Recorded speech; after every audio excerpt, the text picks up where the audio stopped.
오늘은 하나님 아버지라는 제목으로 함께 말씀을 나눠 보겠습니다.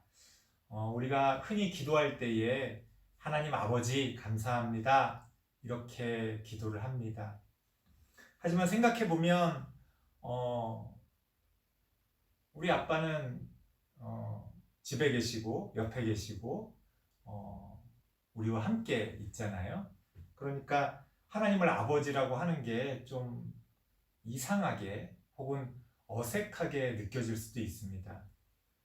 물론 이 세상을 하나님이 창조하셨다고 우리가 이야기하기 때문에 그런 뜻에서 하나님이 우리의 아버지 되신다 이렇게 이야기할 수도 있겠지만, 아무튼 우리가 그냥 상식적으로 생각해 보면 하나님을 아버지라고 부르는 게 아버지가 안 계신 분들에게는 그게 또 다른 의미로 다가올 수 있겠지만, 그냥 우리 아빠 지금 저 방에 계신데 라고 생각했을 때는 좀 이상하게 그렇게 와닿게 느껴지지 않을 수도 있습니다. 왜 성경에서는 하나님을 아버지라고 이야기할까요? 오늘이 사실은 어버이 주일이기 때문에 이런 말씀을 드리는 겁니다.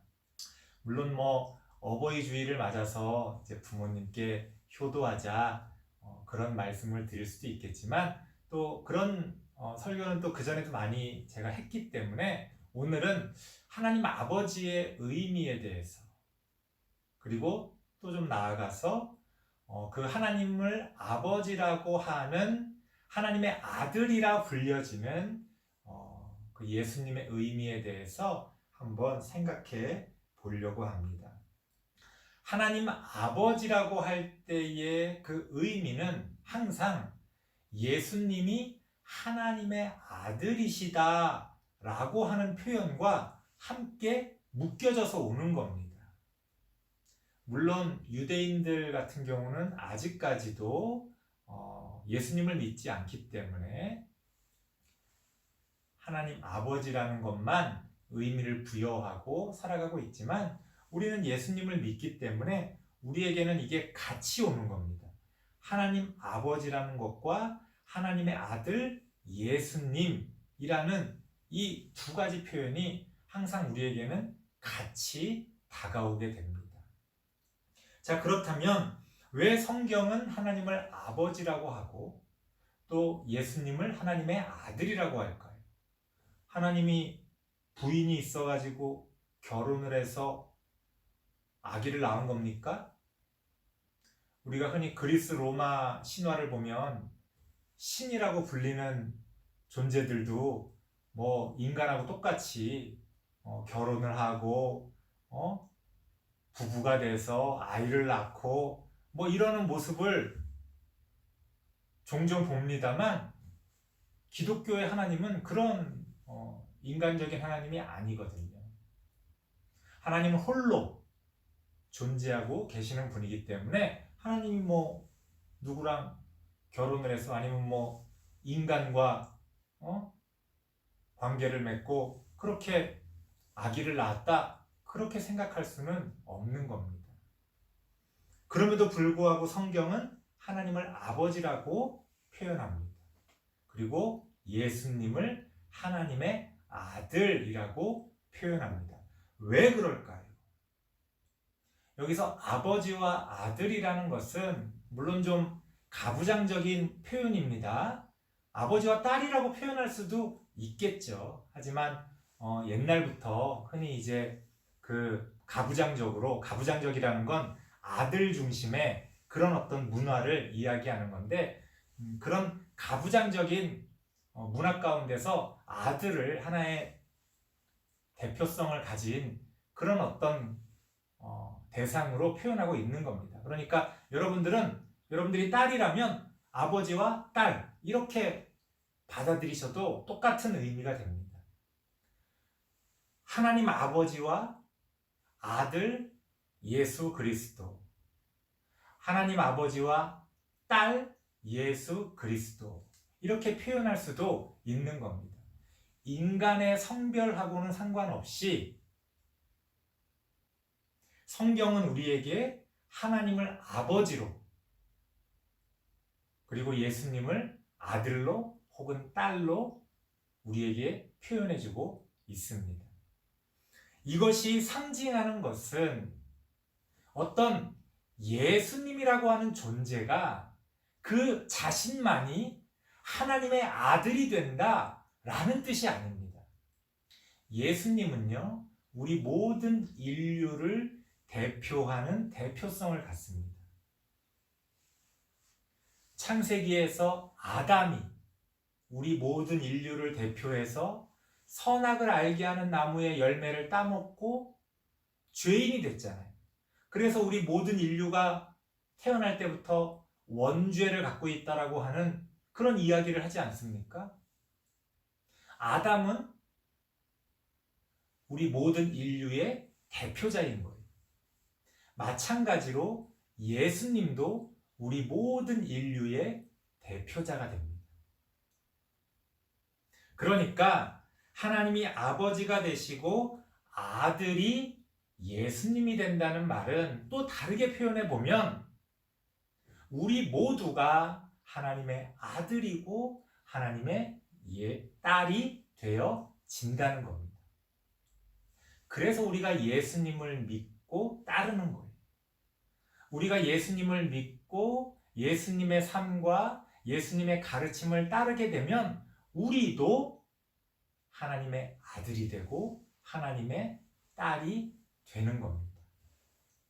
성경은 그런 차원에서 하나님을 아버지로 그리고 예수님을 하나님의 아들로 표현하고 있습니다. 또 한 가지 의미는요, 오늘 성경에 나오는 거지만 사람들이 예수님이 워낙 하나님의 말씀을 잘 가르치니까 당신이 하나님의 아들이시군요. 왜? 아버지의 마음을 잘 아는 건 아들이잖아요. 아버지를 가장 닮은 건 아들이잖아요. 물론 딸도 될 수 있겠지. 그랬을 때 당신이 하나님의 아들이니 당신이 하나님의 딸이니 우리에게 하나님 아버지를 보여주십시오.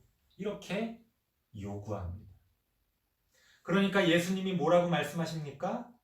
나를 본 자는 아버지를 보았거늘 어찌하여 아버지를 보이라 하느냐. 무슨 말이에요? 내가 하나님의 아들이고 내가 하나님 아버지의 마음을 가장 잘 알고 하나님 아버지가 나에게 가르치신 것을 내가 똑같이 너희들에게 가르치고 있는데 나를 본 사람은 곧 아버지를 본 것과 마찬가지인데 왜 아버지를 또 보여달라고 하느냐, 이렇게 말씀하고 계십니다. 이게 의미하는 건 뭡니까? 하나님의 뜻을 가장 잘 보여주시고 가장 잘 가르쳐주고 계시는 분이 바로 예수님이라는 사실입니다. 예수님이 하나님의 아들이라는 건 바로 그런 의미가 있는 거예요. 혈통적으로 하나님의 아들이다, 그런 의미보다는 예수님이야말로 하나님의 뜻을 가장 잘 우리에게 보여주시고 가르쳐주시고 또 삶을 통해 이루어 가신 분이기 때문에 우리가 예수님을 하나님의 아들이라고 이야기하는 겁니다. 물론 거기서 한 걸음 더 나아가면 우리가 또한 그 예수님의 가르침과 말씀을 잘 따라간다면 우리도 하나님의 아들, 하나님의 딸이 될 수 있다는 겁니다. 그렇게 성경은 우리에게 아버지와 아들 혹은 아버지와 딸의 비유를 통해 하나님의 진리가 어떻게 우리에게 전해져 오는지를 말씀해주고 계십니다. 자, 그렇다면 우리가 오늘날 이 사회 가운데서 어버이날을 맞아서 아마 어제 엄마 아빠랑 즐거운 시간들을 보내셨을 텐데요. 그런 어버이날을 통해서 우리가 엄마, 아빠, 아들, 딸 이런 걸 생각할 때는 사실 그거는 혈연 관계잖아요. 혈연 관계라는 건 뭐냐면 싫든 좋든 어쨌든 엄마, 아빠야. 내가 원하든 원하지 않든 어쨌든 내 아들이고 내 딸이야. 이건 뭐 무조건 정해지는 거예요. 유전자 검사를 해보면 아들, 딸, 엄마, 아빠 딱 나오는 겁니다. 이거는 부정할 수도 없고 거부할 수도 없는 거예요.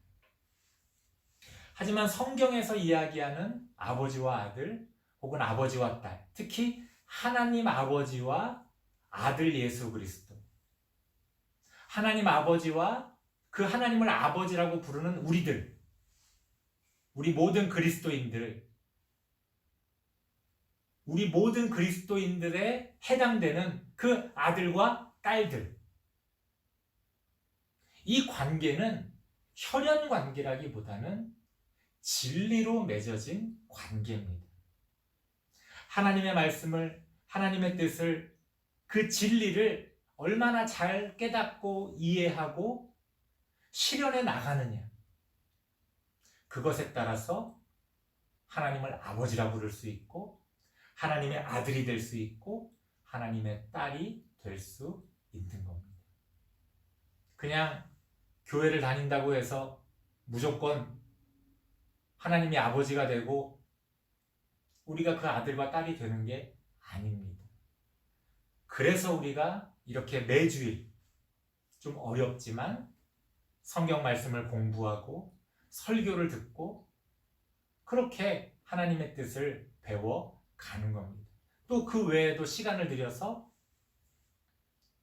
진리를 공부하는 그런 이유들이 바로 우리가 진정한 하나님의 아들과 딸이 되기 위해서입니다. 우리가 하나님을 아버지라고 부를 수 있으려면 또한 우리가 그러한 진리를 공부하고 배우고 또 그 진리를 행하며 이루어가는 그 모든 일들에 관심을 기울여야 한다. 그래서 우리 어버이 주일을 맞아서 우리 다음 세대 친구들은 진정한 하나님의 아들, 하나님의 딸, 그렇게 하나님의 자녀가 되시기를 바랍니다. 기도하겠습니다.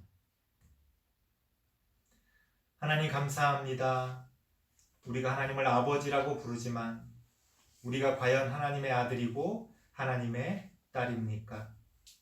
하나님의 말씀을 다르게 알기 원하며 하나님의 뜻을 온전히 알기 원하며 그 진리의 말씀을 따라 우리가 살아가기를 원합니다. 그러한 과정 가운데서 우리 모두가 하나님의 자녀가 되어질 수 있도록 하나님 함께하여 주시옵소서. 예수님의 이름으로 기도드리옵나이다. 아멘.